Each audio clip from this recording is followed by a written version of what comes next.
Franchement, Loïc Ballet fait un métier difficile. Pendant les vacances de Pâques, il fait le tour avec son triporteur, un tour de France des meilleurs pâtissiers et chocolatiers. Là, on est dans le plus dur de la chronique. Là. Vous n'imaginez pas comme c'est difficile. Bonjour Loïc. Première Bonjour. étape, Saint-Étienne, il paraît qu'il s'agit d'un praliné d'exception, c'est ça? Alors oui, effectivement, nous sommes allés à Saint-Étienne. Alors, pas parce que je suis stéphanois, mais vous êtes Saint-Étienne stéphanois, a mais été c'est une bonne raison. la capitale du chocolat.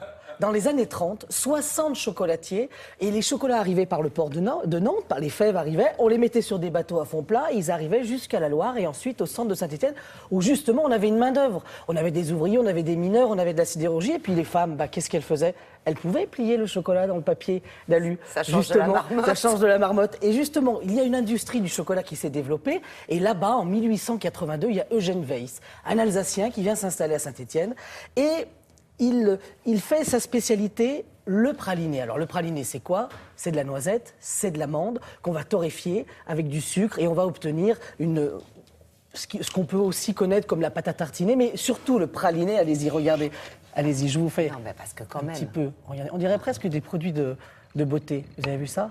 L'odeur déjà. Ça y est, on a la noisette, on a l'amande. Mais c'est un produit qui se mange, moi je veux Ah le oui. dire. Et alors, le praliné, c'est le sont secret. très, très, Tous très les bons, maîtres chocolatiers, dans vos chocolats, vous avez du praliné. Il y a le chocolat de couverture qui est l'extérieur, et puis il y a le praliné au cœur. Alors, eux, leur spécialité, c'est du chocolat de couverture, mais aussi du praliné. Et leur praliné, il est dans toutes les tables étoilées. Vous allez dans les tables 3 macarons, 2 macarons, 1 macaron. Les pâtissiers, les chefs pâtissiers dans les grands hôtels travaillent le praliné, justement, qui a été écrit par Eugène Weiss. Et l'idée aujourd'hui, c'est que nous sommes allés là-bas pour découvrir comment on faisait le praliné. Et puis nous avons fait un petit saut par une table 3 macarons. Depuis 45 ans. C'est difficile. Oh César Troisgros. Il y a eu Michel Troisgros, il y a aller. César Troisgros qui a pris la relève. Et justement, il est venu nous rejoindre pour cuisiner le praliné.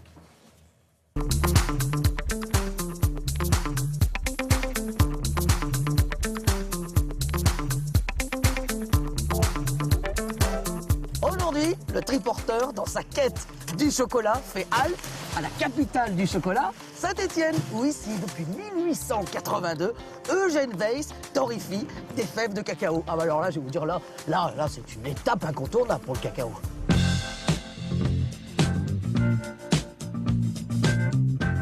On est dans un lieu mythique dans le monde du chocolat ici. Ah oui, nous sommes dans la boutique historique d'Eugène Weiss, qui est en place ici depuis 1882. Donc il y a une chocolaterie qui, de Saint-Étienne, expédie les chocolats dans le monde entier, vraiment. Dans le monde entier, aux États-Unis, aux États arabes unis, au Japon. Et elle est très très belle la poule. Combien elle pèse? Elle pèse 3,755 kg. Ah oui, c'est une bonne poule quand On va même. faire une bonne poule.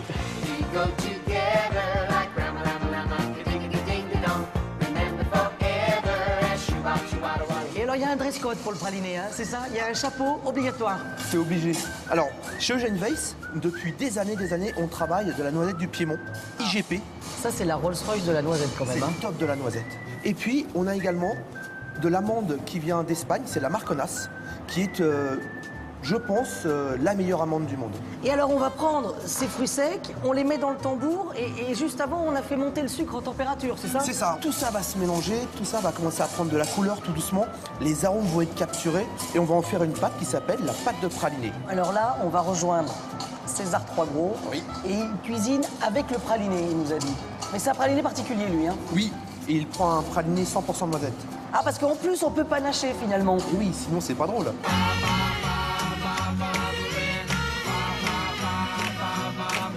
Bonjour, César. Ça va Loïc? Ça va, ouais. Vous avez traversé la plaine du Forêt. C'est ça. Vous êtes au nord, à Roanne, et là, vous êtes venu à Saint-Étienne. Haute dans le sud. D'ailleurs, il fait meilleur. Le praliné, on va le retrouver dans une version revisitée d'une recette asiatique, c'est ça, non? C'est ça, on s'est approprié la recette des dim sum, qui sont des petits raviolis chinois. Ravioli vapeur. Vapeur. Alors, on commence par tremper nos feuilles de riz dans l'eau. Pour pouvoir les travailler, elles vont s'humidifier et elles vont devenir malléables. Ensuite, on va les garnir de notre crème noisette Oui. et d'une crème à la poire. Et après, Alors, pliage. Donc, le pliage, très simple, mais assez délicat. Dans la tribu Troisgros, on est dans une cuisine qui respecte et qui honore son territoire et son terroir, mais il y a aussi toujours cette petite touche asiatique, non? Ou pas? Asiatique, ouais, d'influence, parce qu'on voyage beaucoup au Japon. Mon papa, mon grand-père depuis longtemps, moi aussi. La cuisine asiatique, notamment japonaise, est tellement respectueuse des produits et des savoir-faire que pour nous, les cuisiniers, c'est fascinant et on prend des grandes leçons. Alors moi, ce que je vous propose, c'est que j'en ramène un petit peu pour le plateau. Je sais pas s'il va y en rester. Et surtout, il faut redescendre le triporteur maintenant. Ouais, alors attends, tu m'as mis au défi de faire Oui. la cuisine sur un Très bien. triporteur. Moi, je te donne un défi. Oui. Tu descends les marches avec le triporteur. Allez, même pas cap. Je vais prendre mes genouillères peut-être quand même. Hein. Ouais, je vais prendre des genouillères. Voilà, donc la relève est assurée. Ah bah oui, avec César Troisgros qui justement était venu de Roanne à Saint-Étienne juste pour nous faire cette cuisine autour du praliné, justement. Et la semaine prochaine, enfin dans 2 jours, nous partons à Roanne, justement, découvrir un autre grand chocolatier. Puis on va monter petit à petit.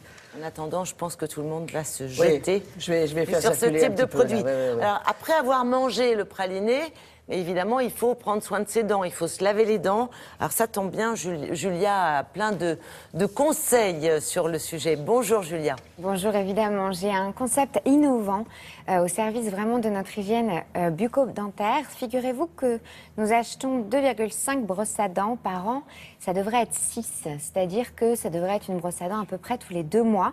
J'ai une solution pour que les gens cessent d'oublier ou en tout cas ne se souviennent pas de quand était l'achat de leur dernière brosse à dents. Ça s'appelle brossedents.fr. C'est très très simple, c'est un abonnement à votre brosse à dents. C'est-à-dire qu'en 5 minutes, 4 clics, vous abonnez, vous et toute votre famille, à la brosse à dents qui va arriver directement chez vous, dans la boîte aux lettres, au moment où vous êtes censé changer de brosse à dents. C'est vraiment un défi lancé parce que c'est très très très bien fait. C'est recommandé par les spécialistes de l'hygiène bucco-dentaire. Allez voir, ça prend pas beaucoup de temps, c'est vraiment pas cher et ça rend service. Bon, bah, c'est une bonne idée, au moins pour ne pas oublier de changer sa brosse à dents. Voilà, ben maintenant on va aller se brosser les dents après le praliné. Et en attendant, eh bien, nous allons tout de suite prendre connaissance de la météo du jour avec Anaïs Baïdemire.